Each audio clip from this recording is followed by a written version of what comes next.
All new at 10, you are not alone. That's a message being spread across social media this week, and especially today, which is Suicide Awareness Day. One McAllen woman lost a family member to suicide and says people need to speak out about it rather than be embarrassed by it because it could save a life.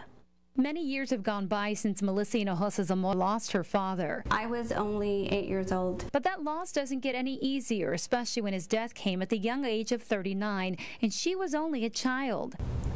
It's not as fresh as someone who's just maybe lost their father 3 years ago, but there's still that void in my life that I think that could have been prevented. Melissa remembers the August day in 1980 like it was yesterday. People shuffling around the house after her dad had been found dead. He had taken his own life. She says looking back, the signs were there.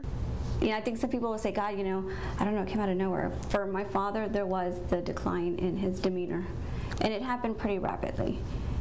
So, and he too, I mean, his sister also committed suicide. That's why she speaks out about suicide and, more importantly, suicide prevention, so that families can see the signs for what they are and find help for their loved ones before it's too late. She also hopes people who are contemplating suicide can find their way out of the darkness by talking to a professional. I mean, I think people take it as a personality flaw. I mean, you've heard a lot of people, their misconceptions of saying, you know, the person's weak, or, you know, and so someone's not going to want to go get help if they're labeled. Melissa's daughter is the same age she was when her father committed suicide, and it's a daily reminder of the battle she has to wage against society so that people who think about it or go through with taking their own life are not viewed as bad, and instead as fathers, mothers, brothers, sisters who have a problem, and that there is a solution. My father was a good father. He was a good husband. He was a provider. You know, he just could not find that peace of mind that, you know, you or I have.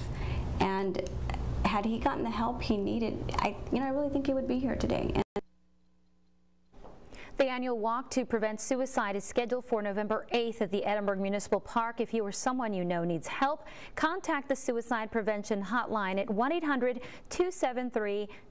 You can also talk about it with me on my Facebook page at facebook.com/Action4News Marcy or on Twitter at MarcyKGBT.